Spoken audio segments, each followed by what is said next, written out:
tidak beberapa hal yang relatif sama nanti akan kami skip saja. Tadi juga sudah disampaikan dari oleh Pak Kurnia bahwa ada apa ya semacam kebijakan baru ya gitu kan. Ada non earmark dan earmark gitu kan. Kalau di DAU Bapak Ibu sekalian gitu mungkin istilahnya biar enggak confuse gitu ya, enggak sama itu kan.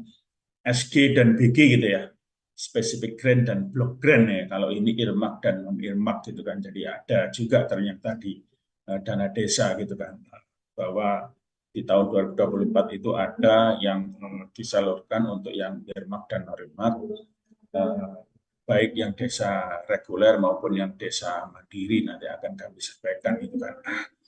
Adapun untuk yang sifatnya apa tadi itu penyaluran insentif desa ya, kalau kita sebut eh, tambahan dana desa untuk tahun 2023 kemarin namanya gitu kan, memang akan disalurkan secara terpisah nanti itu kan, karena dilakukan di tahun berjalan.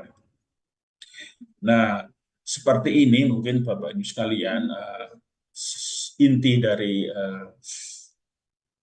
dana desa penyaluran itu yang kita awali dari yang non earmark dulu. Jadi tadi sudah disampaikan oleh Pak Dir dan Pak Kurnia juga bahwa menjadi dua tahap sekarang. Jadi kalau kemarin itu atau tahun yang lalu itu dua tahap, sekarang menjadi maaf tiga tahap, sekarang menjadi dua tahap gitu kan. Apa itu beberapa persyaratan, syarat dan ketentuannya? Untuk yang tahap satu itu mungkin sebagian relatif juga sama ya Bapak Ibu sekalian ya, di tahap satu ya ada perdes mengenai APBDes, kemudian surat kuasa ya pemindahan dana desa yang disertai dengan daftar rekening kas desanya RKD, kemudian juga ada perekaman pagu DD Irmak ini, jadi sudah direkam gitu kan di tahap satu itu kan, karena memang di alokasinya tidak langsung dipisah, tapi desalah yang merekam itu kan pagu DD sesuai dengan yang tadi sudah disampaikan oleh Pak Kurnia gitu kan, ada ketapang gitu kan dan beberapa betul jenis earmarking ya yang lain juga. Kemudian perekaman pagu dan realisasi stunting ini 2023 dalam kondisi ya jika menganggarkan ya di 2023 yang lalu. Kemudian perekaman realisasi KPM dari bulan Januari sampai Desember jika menganggarkan ya LPD di 2023. Kemudian ada tagging pengajuan desa layak salur ya, disertai dengan rincian desa melalui Omspan itu. Dan yang terakhir adalah surat pengantar itu. Adapun periodisasinya, memang di tahap satu ini kita atau di regulasi di PMK itu didesain, disetting paling lambat ya di bulan Juni itu kan. Jadi disampaikan paling lambat 15 Juni. Artinya apa? Artinya kalau kita atur paling lambat berarti Januari boleh dong Pak Kris, Pak Kurnia, oh boleh gitu kan. Dan sudah beberapa sudah salur gitu kan di tanggal Insya Allah yang pertama itu kemarin salur di sekitar tanggal 8 ya, semoga saya nggak salah itu kan, tanggal 8 Januari itu. Kemudian besaran penyalurannya itu terbagi menjadi dua gitu ya, yang non earmark ya atau yang tidak ditentukan penggunaannya gitu kan, atau block grant ya bahasa bahasa ekivalennya dengan kalau DAU itu 40% itu untuk eh, selain desa mandiri, artinya desa yang reguler lah kira disebut seperti itu ya. Kemudian untuk yang mandiri sama sebenarnya ya, karena di kebijakan sebelumnya sebenarnya desa mandiri itu sudah mendapatkan privilege itu kan, privilege bahwa penyalurannya itu bisa dua tahap ya, yaitu 60 dan 40. Cuma tahun yang lalu kan tidak ada earmark dan non earmark lah kurang lebih seperti itu ya. Nah, tahun ini sama berarti privilege itu tetap, cuma memang seluruh desa itu sekarang menjadi dua tahap, jadi tidak tiga tahap ya. Perbedaannya kalau yang reguler itu 40%, ya yang desa yang maaf yang mandiri tadi itu 60%. Kemudian bagaimana dengan tahap kedua? Itu sebagian juga mungkin relatif sama gitu ya Bapak dan Ibu sekalian. Jadi ada laporan ya, syaratnya laporan realisasi dan capaian keluaran 2023. Kemudian laporan realisasi penyerapan minimal 60% dan capaian keluaran yang telah disalurkan minimal 40%. Jadi atas tahap satunya gitu. Kemudian juga tagging pengajuan desa layak salur, otomatis kan itu kan sudah sesuai atau belum. Nah, periodisasinya di sini memang diatur paling cepat gitu kan. Artinya paling lambatnya itu diatur kalau ada pengaturan yang paling cepat, paling lambatnya kapan? Itu mengikuti langkah-langkah akhir tahun nanti di 2024. Kalau tahun 2023 ini misalnya di 22 Desember ya 2023 itu kan. Nah, nanti akan ditentukan itu kan menjelang akhir tahun itu kan.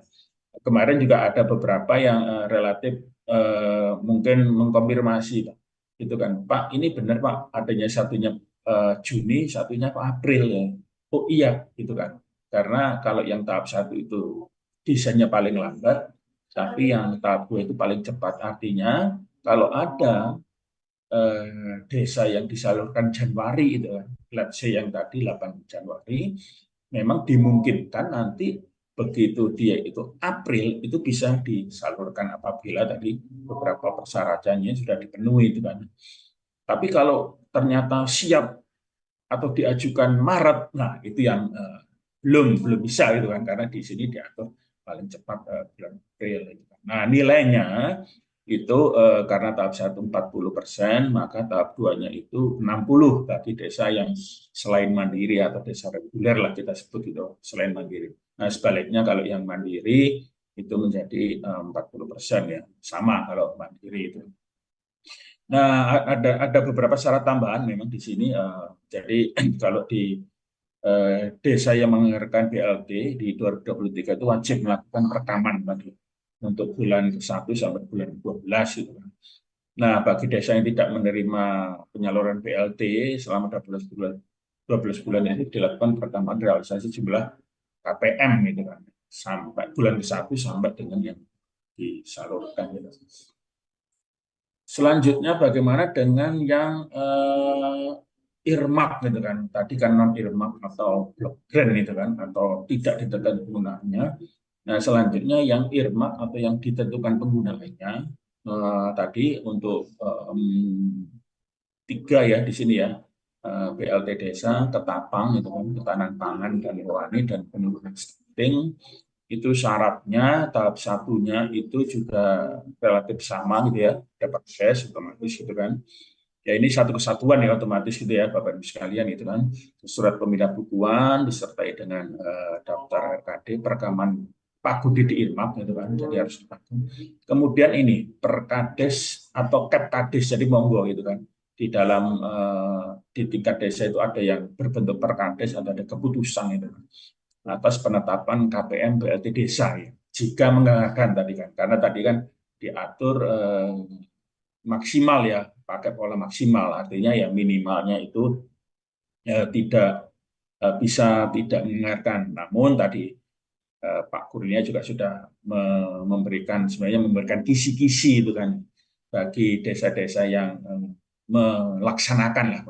earmarking ini dengan relatif bagus nanti bisa ditunggu itu kan atau ditagih janjinya gitu kan apakah nanti dan memang akan dihitung ya dihitung prestasinya atau kinerjanya itu di dalam alokasi yang dibagi di tahun berjalan tadi, yang tahun 2023 kita sebut dengan nomenklatur TDD atau tambahan dana desa. Kemudian tadi juga ada perkembangan baku dan realisasi stunting 2023. Jika menganggarkan di tahun 2024, kemudian ada perekaman jumlah KPM gitu kan. Kemudian ada tagging ya, tagging pengajuan penyaluran desa layak salur gitu kan disertai dengan rincian desanya di OSPAN. Nah, ini periodisasinya juga sama ya dengan yang tadi yang non earmark. Jadi paling lambat di bulan Juni, kemudian nilainya itu 60% itu. Jadi kalau otomatis nilainya itu beda dengan yang non irmak ya. Tadi ada 40, 60, kalau ini 60 gitu kan. 40 sama gitu kan antara yang reguler dan yang mandiri itu kan. Nah, kemudian bagaimana tahap 2? Jadi relatif tadi sudah kami sampaikan relatif sama ya. Jadi ada laporan realisasi 2023, kemudian juga realisasi penyerapan minimal 60%, dan capaian keluaran desa yang telah disalurkan itu minimal 40%. Kemudian ada perekaman ya, realisasi sejumlah KPM BLT desa ya, sebanyak bulan atau triwulan tadi ya. Kalau bahasa Pak Kurnia tadi rapelannya itu 3 bulan lah gitu kan, itu maksimalnya itu. Kemudian ada tagging pengajuan penyaluran desa layak salur ya, yang disertai dengan rincian desa melalui aplikasi cepat.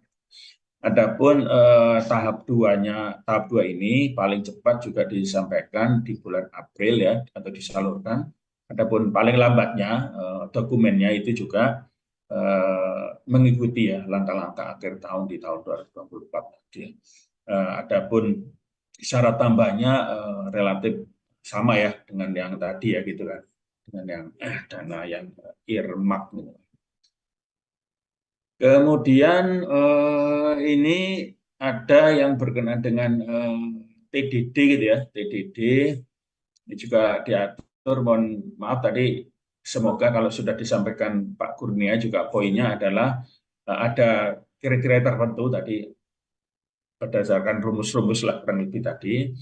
Nanti ada penyalurannya itu setelah Bupati Wali Kota itu menyampaikan surat pernyataan ya, kepala desa terkait dengan komitmen, kemudian ada penandaan, kemudian juga ada surat pengantarnya. Nah, penyaluran ini memang diatur yang tadi insentif desa atau alokasi insentif ya, atau kalau tahun 2023 itu dinamakan tambahan dana desa, itu paling cepat diatur bulan Agustus juga, dan paling lambat mengikuti langkah-langkah akhir tahun gitu kan. Memang seperti itu diatur. Semoga nanti bisa kita lakukan dengan baik gitu kan. Nah, mungkin sepertinya yang terakhir itu ya, nanti Mas Epit ya akan menyampaikan yang lebih detail ya. Poinnya adalah ya kalau dari sisi alur sama ya Bapak sekalian gitu kan.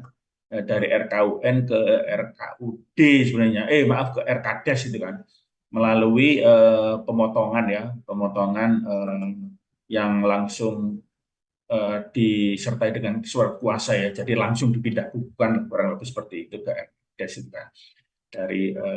Jadi tetap melalui RKUD sebenarnya, jadi tetap menjaga pengaturan atau kebijakan yang ada di undang-undangnya gitu kan. Nah, tahun ini jenis penyalurannya tadi sudah disampaikan oleh Pak Kurnia juga itu kan. Jadi ada 2 saja gitu kan, ada 2 pagu lah gitu kan, yang ditentukan oleh desa itu kan, dengan melakukan tadi rekaman itu kan. Nah, seperti ini Bapak Ibu sekalian. Nah, ini nanti Mas Epit ya gitu ya yang akan banyak bercerita itu kan. Ini lebih kepada hal-hal yang relatif tadi, nanti demo aja biar biar enak gitu kan, langsung kita melihat demonya, ini kan alur yang lebih detail. Eh, ini hanya lesson learn saja Mbak Maya dan Mbak Ibu sekalian ya, ada beberapa gitu kan mengenai validitas data dan seterusnya gitu kan. Termasuk ada beberapa langkah strategis ya, karena dinamika berkenaan dengan penyaluran itu memang berkenaan dengan tadi masih berkutat pada misalnya Perdes APBDes itu kan. Kemudian sebenarnya sudah didesain karena penyaluran dana desa yang langsung ya ke rekening desa ya, itu sebenarnya solusi atas yang kalau kita melihat kebijakan yang lama itu kan dulu harus menunggu, bahkan yang awal itu kan seluruh desa, terus kemudian didesain nggak seluruh desa di kabupaten itu 50% itu kan, tapi kan tetap menunggu 50% itu kan. Nah, dengan adanya ini sebenarnya ya setiap desa, satu desa pun sebenarnya bisa itu kan, cuma mungkin ada beberapa pertimbangan kali ya di DPRD itu untuk melakukan apa ya, tagging atau checklist yang layak salur tadi desa-desa. Demikian Mbak Maya yang bisa saya sampaikan, karena tadi sudah panjang kali lebar, sudah banyak sekali yang disampaikan oleh Pak Kurnia itu kan, karena ini di penghujung penyaluran, kami langsung fokus saja bahwa sekarang menjadi 2 tahap itu kan, dan syaratnya per tahap seperti yang kami telah sampaikan itu kan. Ya, nanti bisa ditambahkan oleh Mas Epit demonya seperti apa. Demikian